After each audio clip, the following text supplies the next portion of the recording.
This is CGTN, China Global Television Network.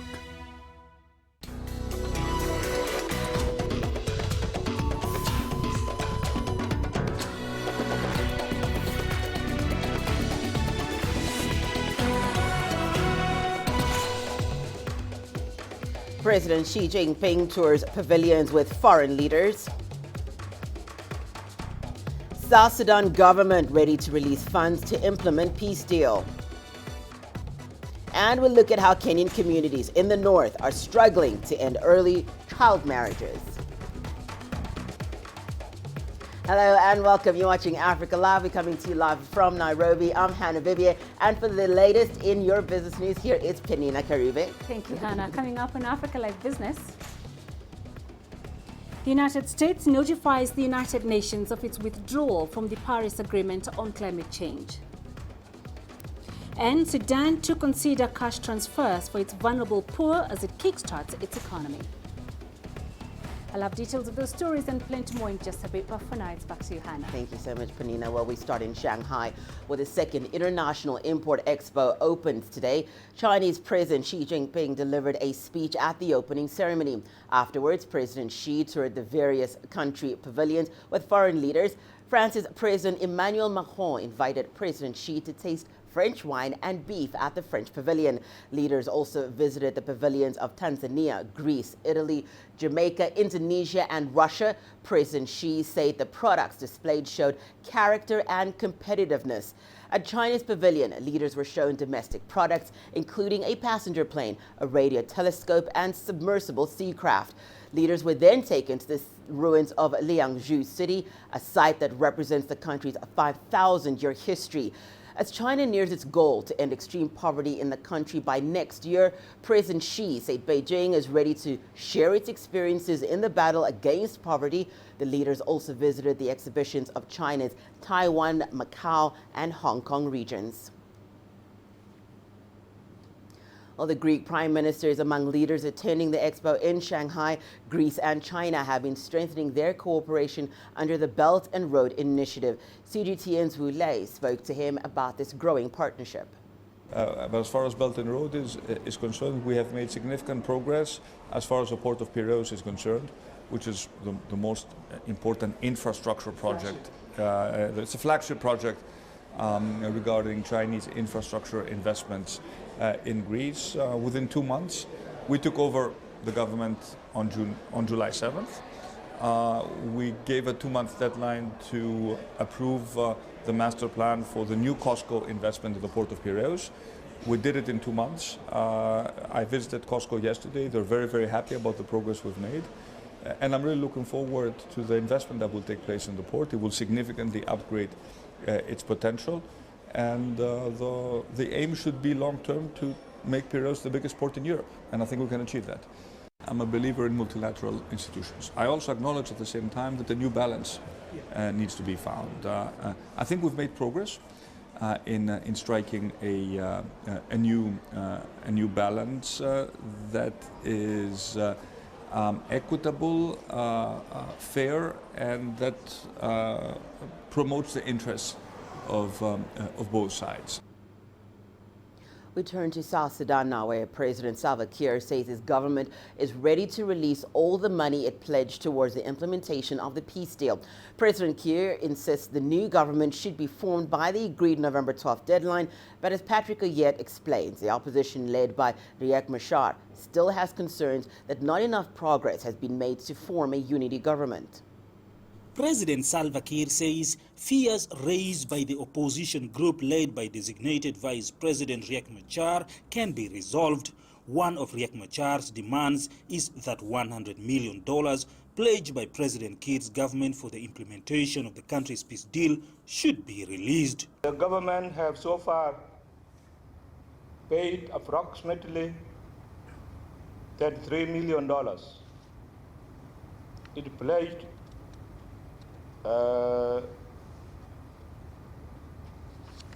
it is due to disburse the remaining of the $100 million which was pledged by the government. President Kiir further says his government is talking to Mr. Machar to try and resolve the issue of security sector reforms in a number of states. Many South Sudanese citizens say they hope an agreement of some sort can be reached either on the formation of a unity government as scheduled in the peace deal or a postponement. They worry that if the former warring parties reach the November 12th deadline without any compromise, the peace process will be in doubt. However, there are also other armed groups that are not part of the current peace agreement. We should sit down as sons and daughters of South Sudan to dialogue among ourselves. It is better we dialogue than we kill each other. South Sudan's president is now scheduled to meet opposition leader Riek Machar in Kampala, Uganda this week to try and come up with a way forward, with time fast running out. Patrick Oyet, CGTN, Juba, South Sudan. Well, the spotlight is on the mediated talks in Kampala. CGTN's Patrick Oyet is following the story from Juba. Yes, the meeting is the biggest issue that people are talking about here. The local media are talking about this meeting. Social media is talking about this meeting. President Salva Kiir has just been addressing the parliament. He didn't mention specifically about the meeting, but he said among the demands being put forward by Dr. Riek Machar, one is the issue of money for peace deal implementation. The other one is the issue of security sector reforms, and the other one is the issue of number of states. On the issue of money, he said he has released $33 million.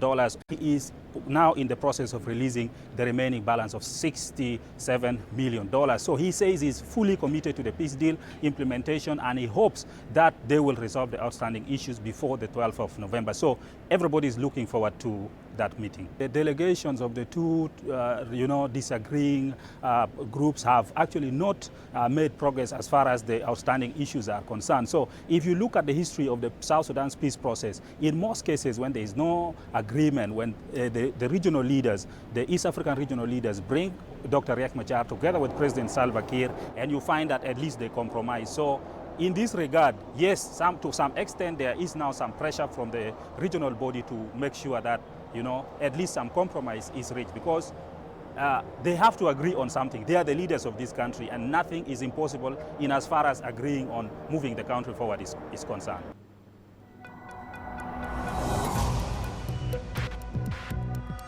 Each day, there are millions of stories.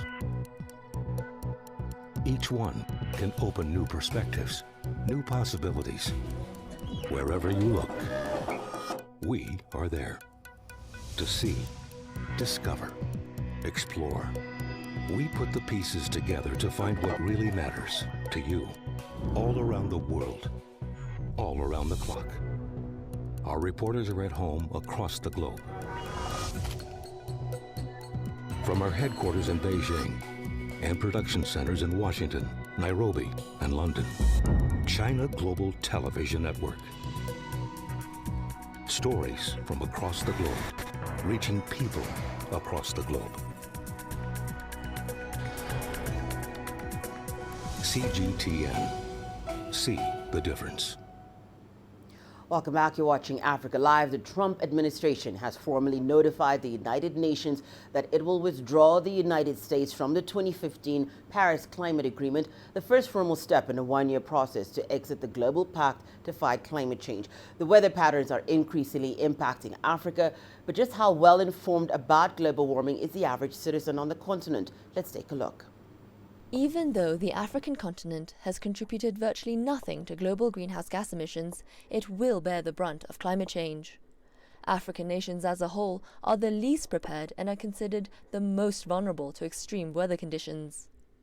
While there is little hard evidence to correlate extreme patterns, such as cyclones and droughts, to climate change, there is a widespread perception among Africans that climate change is making life worse. This was the conclusion from a study by Afrobarometer, surveying over 40,000 respondents from 34 African countries. When it came to agriculture, the study found that East Africans were almost twice as likely as North Africans to report that the weather for growing crops had worsened. Those engaged in agriculture, such as farming, fishing, or forestry, were more likely to report negative weather effects than other livelihoods. However, there's more work to be done on awareness of climate change. According to the Afrobarometer study, the people least familiar with the concept included women, farmers, and those with limited exposure to media news. But the need to greater climate change literacy is being heard by heads of government and state. Most African countries have signed on to international climate agreements, such as the 2016 Paris Agreement. Their leaders are participants at international conferences such as the Africa Climate Change Week in Ghana, which took place just months earlier. There's also the upcoming UN Climate Action Summit in New York and COP25 in Madrid at the end of the year. But whether African leaders decide to focus on prevention, early warning, adaptation, or mitigation measures, the message from the data is clear. Africa must prepare for climate change. Daniela Pearson, CGTN.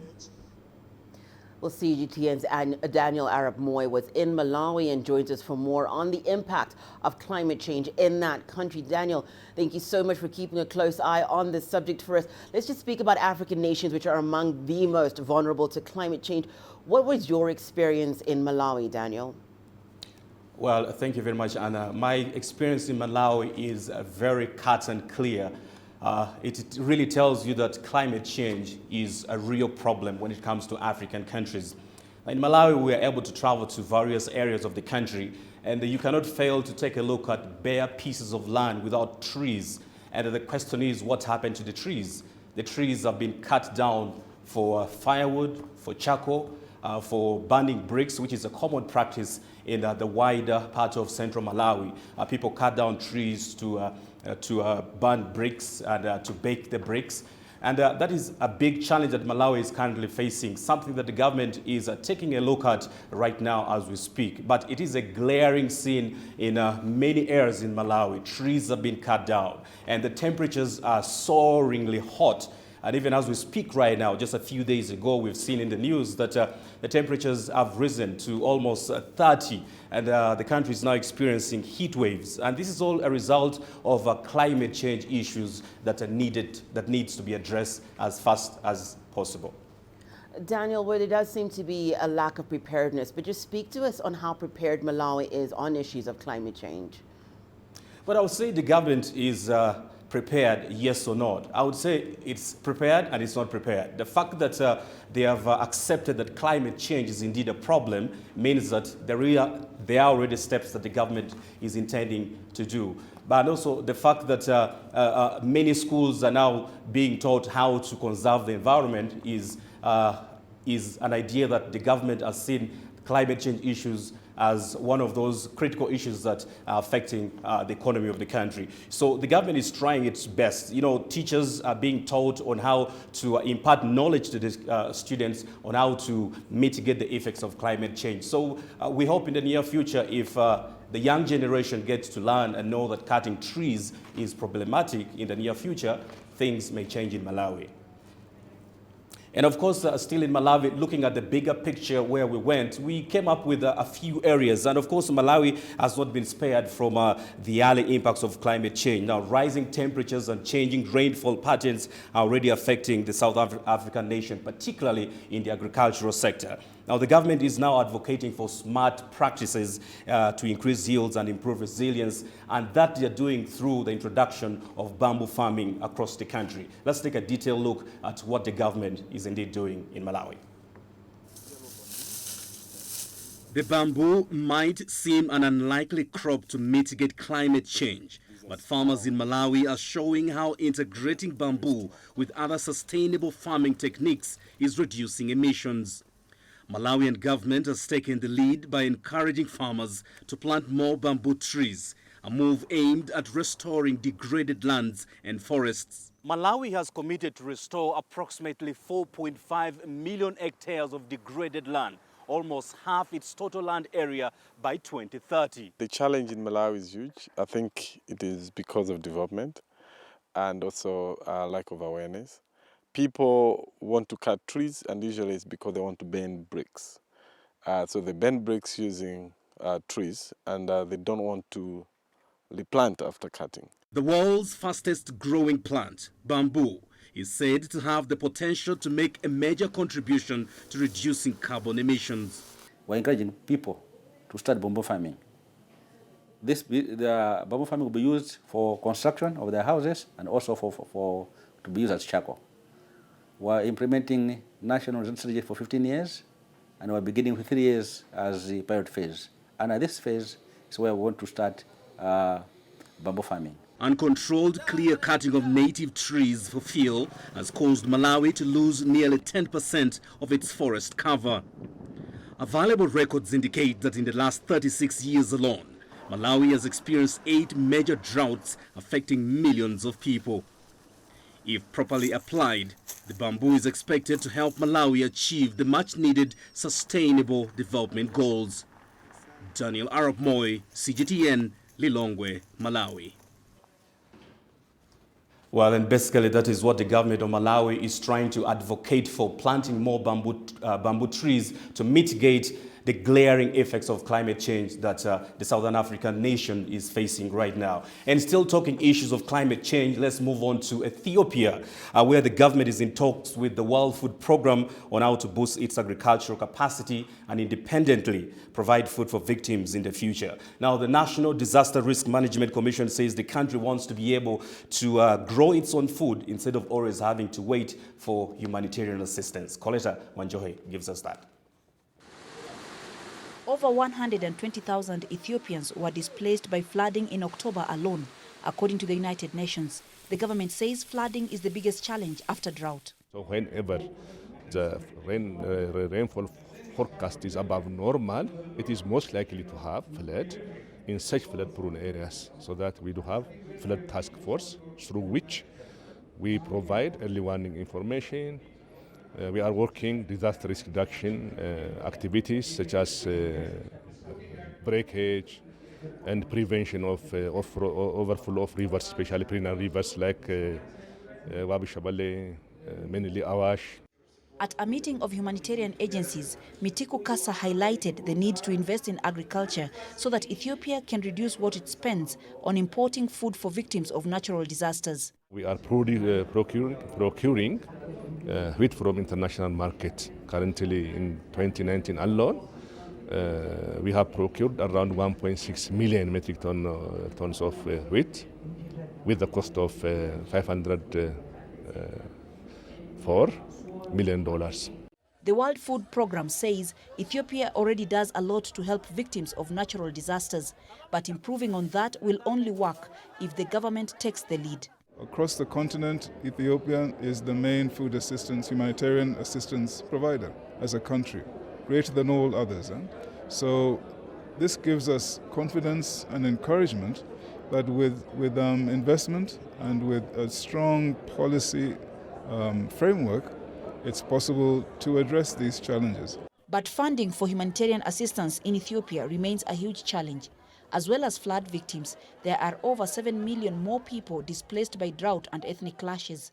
According to the UN humanitarian agency, there is a funding gap of $319 million for Ethiopia to effectively provide for those in need of humanitarian assistance, including flood victims, by the end of the year. While it waits for that investment from its own budget, Ethiopia must continue to rely on its early warning task force in flood-prone areas to evacuate people before they become victims of its brutal weather. Coletta Njohi for CGTN, Addis Ababa, Ethiopia. Well, and those are some of the things that governments across Africa are trying to do to mitigate the glaring effects of climate change. And with better policies in place, the effects of climate change can be tackled, if not too late already. Back to you, Anne.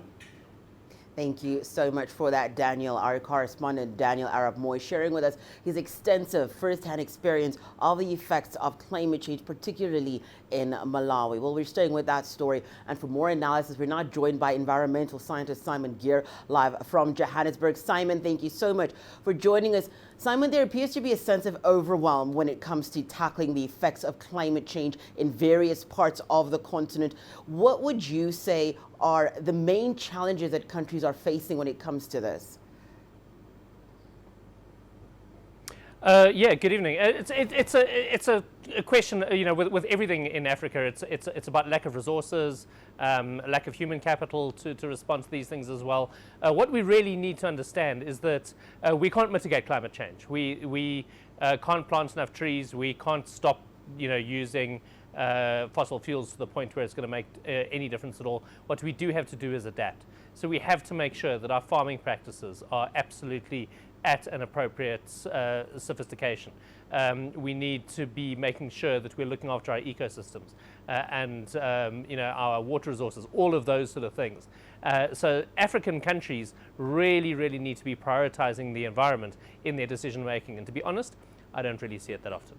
Simon, we've heard thought leaders on this topic say that African nations are among the least contributors to factors causing climate change, and yet they are the most affected. What are you seeing more of these effects here in Africa compared to the rest of the world, that we're experiencing more of these climate change factors on the continent when we're contributing the least to climate change?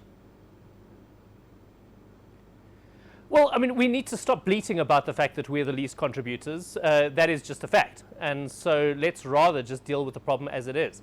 There's no point in complaining about it. We need to just be proactive. The reason that we're most affected is because climate change seems to most impact the areas of very high latitude, so the Arctic and the Antarctic, but secondly, the tropical band, so the areas just on either side of the equator, and that's where many of Africa's countries lie, and so that's the reason why we're most impacted by it. But it's ridiculous for our leaders to complain about that situation. That is just the reality. It is unfair, and we need to accept that and to make our decisions accordingly. Simon, how widespread is awareness of climate change on the continent? Not incredibly widespread, I don't think. I think our decision makers are very aware of it because it is a way that African countries can access funding from the United Nations and from first world developed countries. So there is an awareness from that point of view.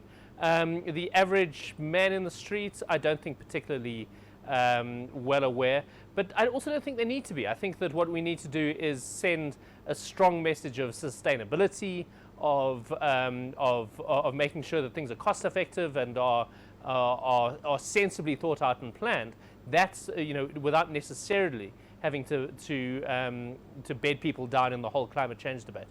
Thank you so much, Simon. Simon Gear, environmental scientist, joining us live from Johannesburg. We are going to take a short break now, but more news afterwards. Here's what you can expect. Mali continues to grapple with increased jihadist attacks. And mounting political tension in Guinea-Bissau ahead of presidential polls. Images may appear to be identical, but looks can be deceiving. The difference is not always obvious. It has to be discovered. There are always different sides to a story. We put the focus on the details. To see more, to understand better. CGTN. See the difference.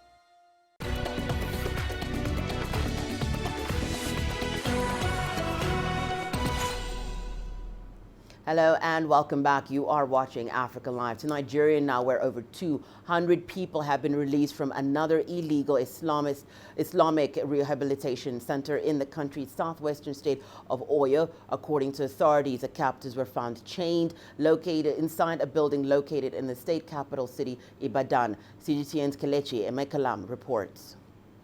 The police spokesman in Oyo State, Olugbenga Fadeyi, announced that their men raided the building following a tip-off. They found some 259 persons, many of them bound in chains.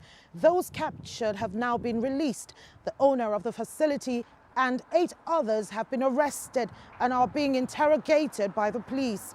In the past 1 month, more than 1,000 people have been freed from such illegal facilities. It's common to find such Islamic rehabilitation centers in northern Nigeria, which is home to a larger population of Muslims. Reports of torture and rape have come from the rehab centers, known to be correctional facilities to straighten wayward children.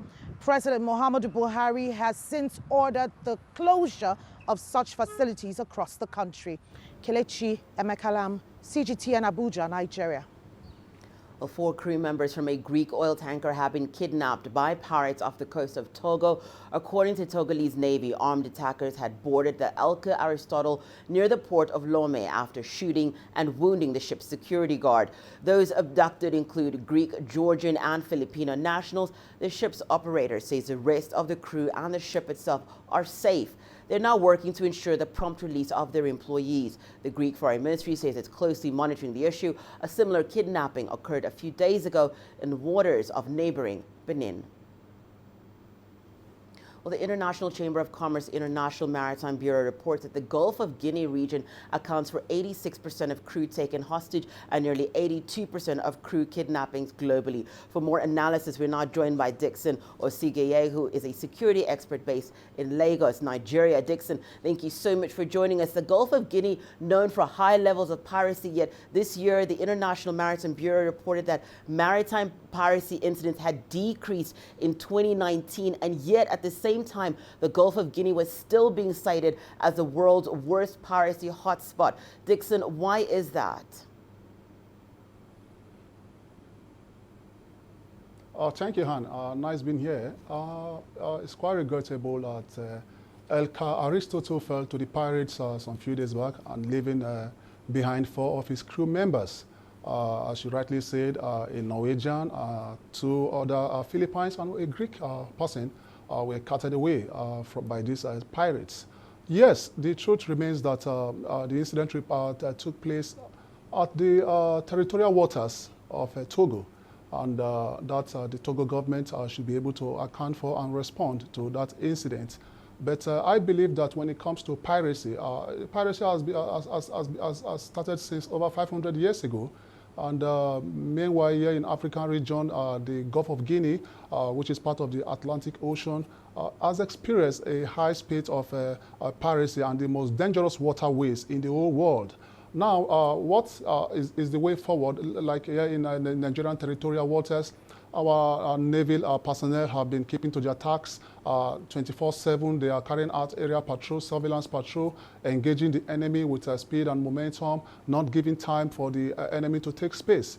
But for those four people that were carted away, we've not received any news yet. What are the demands of these pirates? But for sure, you and I know that their demands certainly will be a monetary value.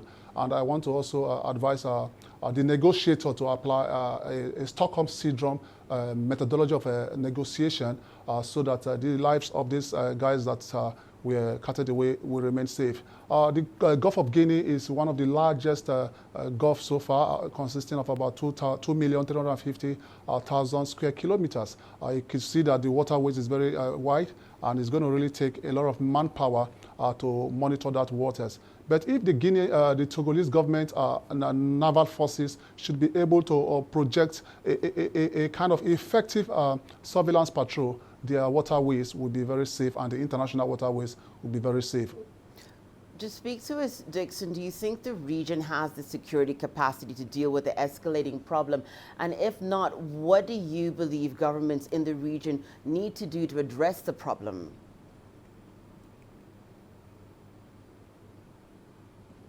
Come again? I was speaking about security capacity in the region. You had spoken a little bit about that, and I wanted you to just give us a little bit more information on the capacity of security in that region and whether you believe it's enough, and if it's not, what can be done to increase security in that region. All right, and you see, when you want to engage your enemy, first of all, you need to know the strengths of your enemy. I also advise the shipmasters and members of the international committee to always carry out a SWOT analysis of our waterways. Yes, the responding fire from the Elka Aristotle security team was not effective enough because if for example, let's take, for example, this incident happens to be a terrorist act. The old people in that ship are gone. Because whenever an incident happens, we have to take that incident as the worst scenario. So the shipmasters and the escort parties that are escorting our ships should also endeavor to carry enough arms and ammunition, and they should be able to respond to the enemy with effective fire. because there's what we call effective fire response. If you don't have an effective fire response against the enemy, they will take that vulnerability of yours and keep pushing on and closing on to you. So if in the nearest time I will want all the escort parties in our ships to carry enough arms and ammunition and sophisticated weaponry so that they could be able to engage these elements. Because if we have people like that taking advantage of the ship, then the lives of people plying the waterways are not safe. Because the 1958 Geneva Convention stated very clearly that we all have a free movement on the sea. And the 1982 United Nations Convention on Law of the Sea stated it very clearly that any ship that experienced an attack or any ship that is in trouble, there should be a response, a backup. What happened in the case of this ship that was attacked? There was no backup. There was no effective response. And that is where the cause for query is. So every ship that is taking any trip to any destination should continuously call the command control center so that they will be updating them on situations as it unfolds. Thank you so much for joining us here, Dixon Osagie. He is a security expert based in Lagos, Nigeria. Well, jihadist militants have been active in the Sahel for more than a decade. In Mali, they've staged a series of attacks that have left thousands dead. CGTN's Asatal has more. Untroubled by time, the mighty Niger River glides through the Sahel city as women go about their daily chores and cows slumber nearby in the heat. But this peaceful image is an illusion. For Muputi, a city of at least 150,000 people, the situation is dire. The once tranquil city has borne the brunt of frequent jihadist attacks. It's a Fulani village that has been under attack, and it's been days. But to our great surprise, we found the village was completely burnt down. Since the events in Ouagasougou, there has been inter-community violence between the Fulani and the Dogon communities. I don't really know what happened or who the attackers were. They tied both my arms and both my hands. My arms were cut. They cut them with a knife. Both arms. It was very painful, so painful that I screamed until I was exhausted. They started raping me one after the other. Mopti finds itself engulfed in conflict and criminality that has left thousands dead. According to the UN, at least 70,000 people in the region have also fled their homes. Despite all this, there are others who have well-founded reasons to crave the anonymity of the city. One such person is Ibrahim, who has a secret past that even his wife is unaware of. For 4 years, he was part of the Katiba Masina, a ruthless Islamist group founded by radical Mopti preacher Amadou Kufa. I don't know exactly how many people I killed because at the beginning there were raids on villages and I shot people then. I was asked to slit their throats like sheep.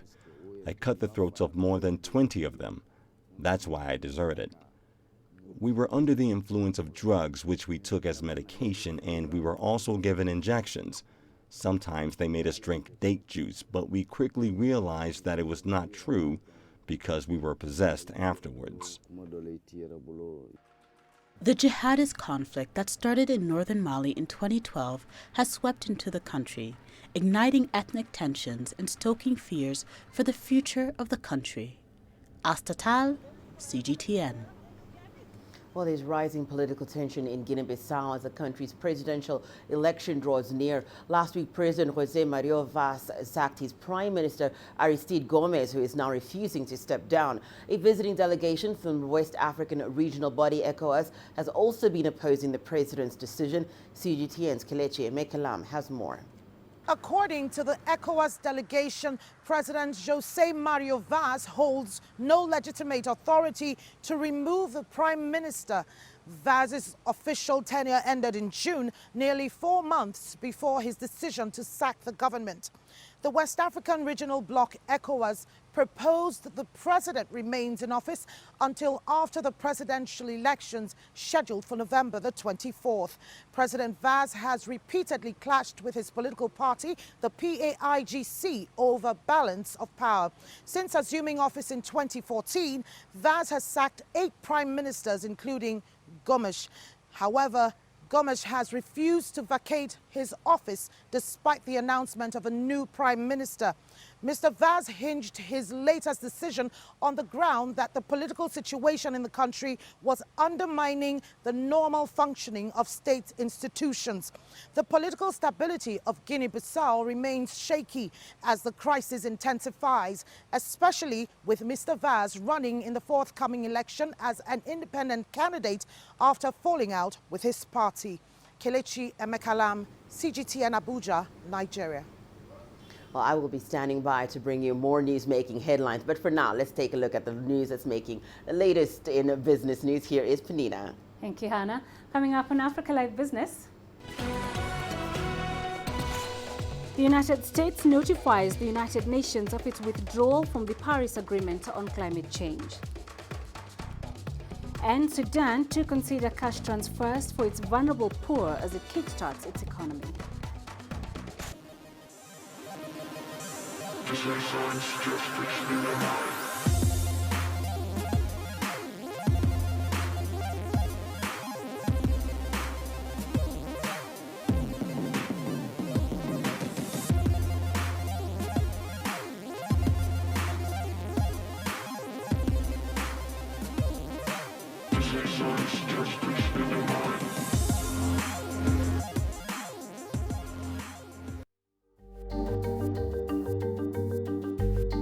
Africa Live. Find your voice.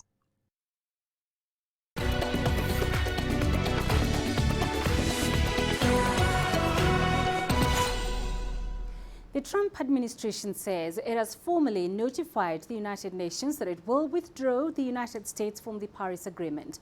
The move is part of a broader strategy by President Donald Trump to reduce red tape on American industries. But it comes at a time when scientists and many world governments are urging rapid action to avoid the worst effects of global warming. CGTN's Jim Spellman has more from Washington. The U.S. has begun the year-long process of formally withdrawing from the Paris Climate Agreement. The deal calls for countries to voluntarily reduce carbon emissions. Early in his presidency, Donald Trump announced the U.S. would pull out, calling the agreement a bad deal for the U.S. and claiming it would put the American economy at an unfair disadvantage. The Paris Accord would have been shutting down American producers with excessive regulatory restrictions like you would not believe, while allowing foreign producers to pollute with impunity. They were allowed to do what they were doing. The Paris Agreement was negotiated in 2015 and took effect the following year. Chinese President Xi Jinping and then U.S. President Barack Obama led efforts to bring nearly every country in the world into the agreement. The U.S. withdrawal comes as a new wave of environmental activism is taking root. 16-year-old Swedish activist Greta Thunberg spoke at a rally in California over the weekend. Right now, we are living in the beginning of a climate and ecological breakdown. And we cannot continue to look away from this crisis anymore. Thunberg and other activists want the U.S. to drastically cut carbon emissions. But President Trump has pushed back on environmental regulations, targeting everything from high-efficiency light bulbs to auto emissions. The Green Climate Fund is a UN program that helps developing countries cope with climate change. During the Obama administration, the U.S. was the biggest contributor. This year, the U.S. contributed nothing. If the United States were to decide to re-engage at any moment, they will be more than welcome. The United States have provided $1 billion to the Green Climate Fund during the last period. And so it's the fact that the United States did not contribute to this pledging conference doesn't mean that they will not in the future. The U.S. won't formally be out of the Paris Climate Agreement until the day after next year's presidential election. If anyone besides Donald Trump is elected president, the U.S. can rejoin the deal in 30 days. Jim Spellman, CGTN, Washington. Meanwhile, U.S. President Donald Trump has spoken with Egyptian President Abdel Fattah el-Sisi over the dispute with Ethiopia on the Grand Renaissance Dam. Trump said he supports negotiations between Egypt, Ethiopia and Sudan to be held over the giant hydroelectric dam on Ethiopia's Blue Nile. Egypt fears the Grand Ethiopian Renaissance Dam could restrict already scarce supplies of water from the Nile, on which it relies entirely. Ethiopia, on the other hand, says the dam is crucial to its economic development.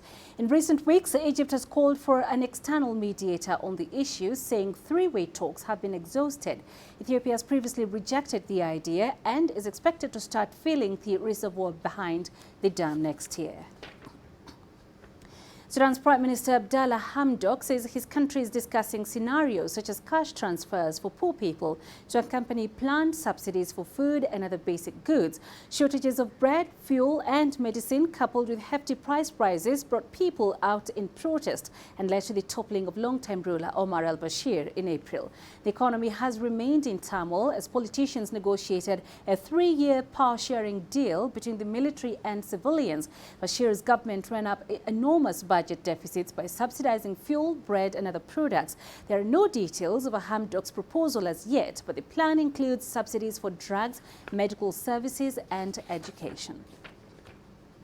Senegal has announced a new oil and gas licensing round for 3 offshore blocks. The announcement comes as the country prepares to tap its rich reserves in a bid to boost revenues. Senegal's offshore oil and gas reserves have the potential to rival some of the region's biggest producers. The legal phase of the licensing round will conclude in late January with a legal framework to be presented at international conferences in Houston, London and Dakar. A second phase, which will begin in February and end on July 31st, will enable petroleum companies to evaluate the potential of the blocks. Senegal expects all its offshore projects to come online between 2022 and 2026. According to the IMF, for oil and gas reserves worth more than 1 billion barrels of oil and 40 trillion cubic feet of gas were found between 2014 and 2017. Most of it is shared with Mauritania. Coal miner Exxaro has embarked on a $230 million Belfast implementation project as part of the company's $1.5 billion pledge at the 2018 inaugural Presidential Investment Conference.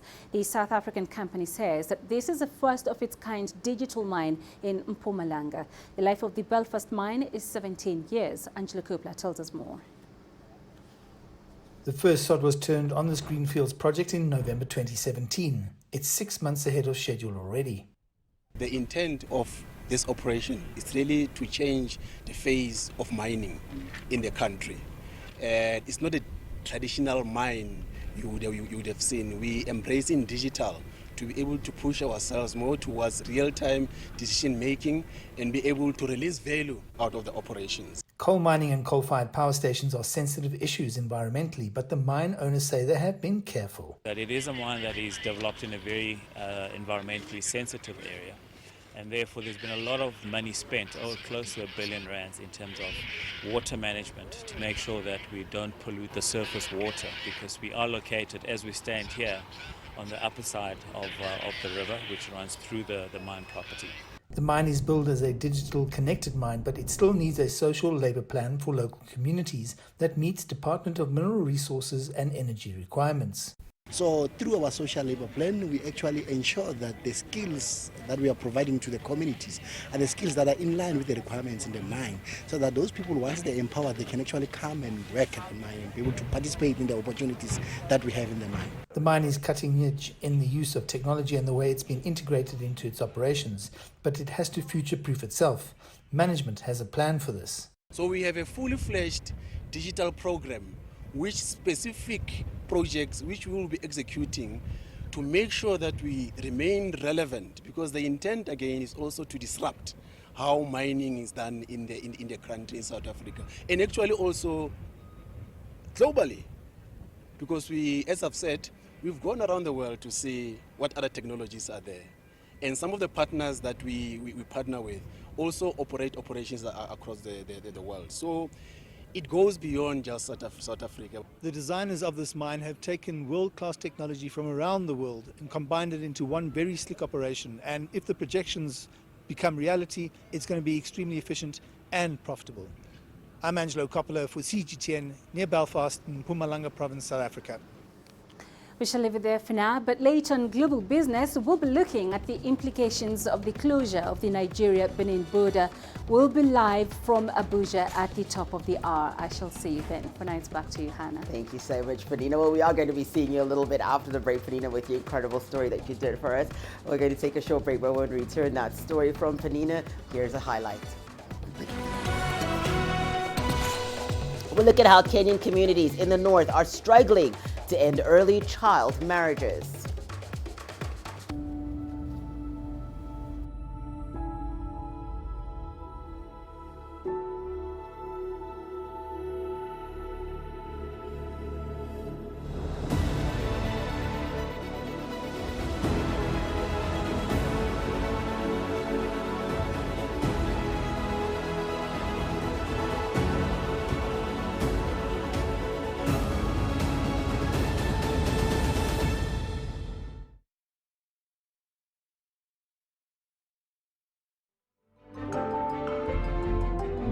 Africa Live. Find your voice.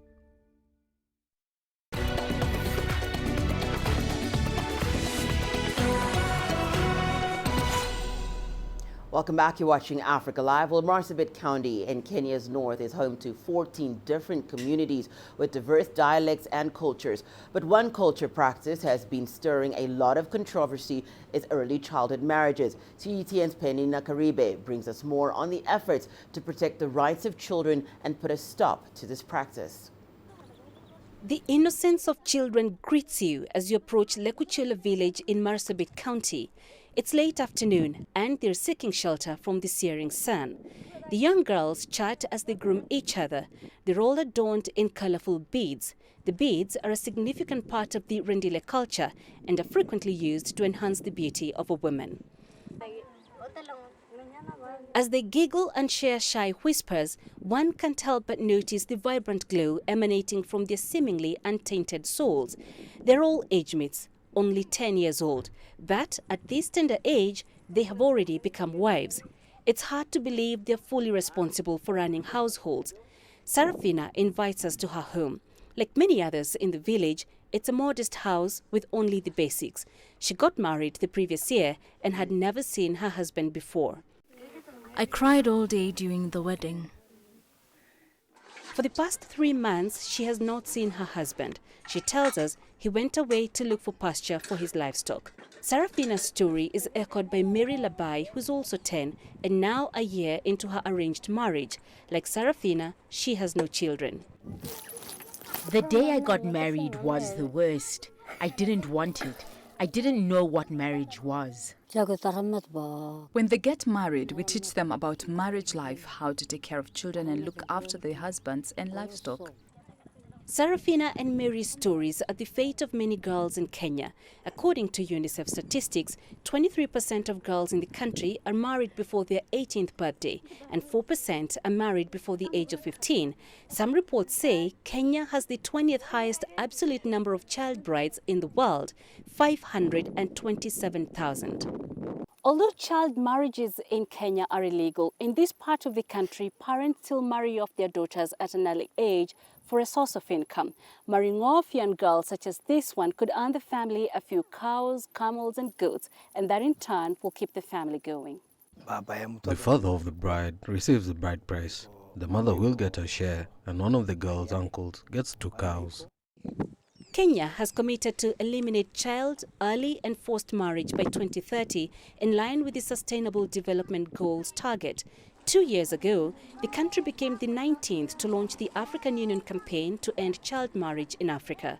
On the ground, those efforts are well underway, but it hasn't been easy for the government. At times, you might even lose your life as you try to rescue a child. The other issue is about the community members might have the goodwill, but they feel the repercussions. If you identified, like you are the one who reported that so and so is marrying off a child.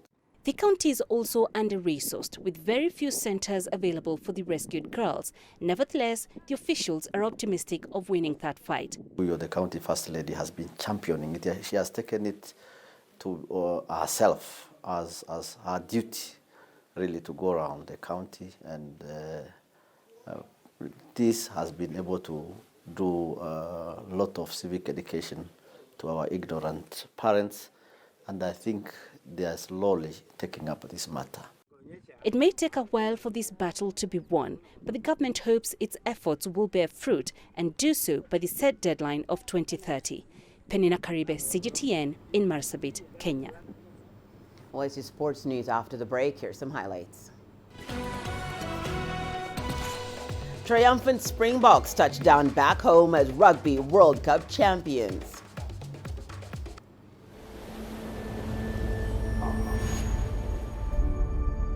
How would you create your legend? On the fields, on the tracks, in the arenas of Africa. Were you born to be a player? Could this moment be yours?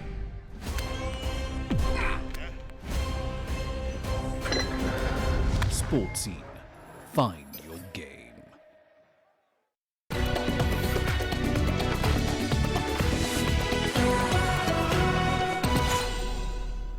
Welcome back. You're watching Africa Live, your sports news. Let's begin in South Africa, where some members of the Rugby World Cup winning squad arrived at the OR Tambo airport on Tuesday after their arrival back from Japan. The first group of Springboks to arrive were given a hero's welcome at the city's international airport. South Africa defeated England 32-12 to win the World Cup for the third time on Saturday.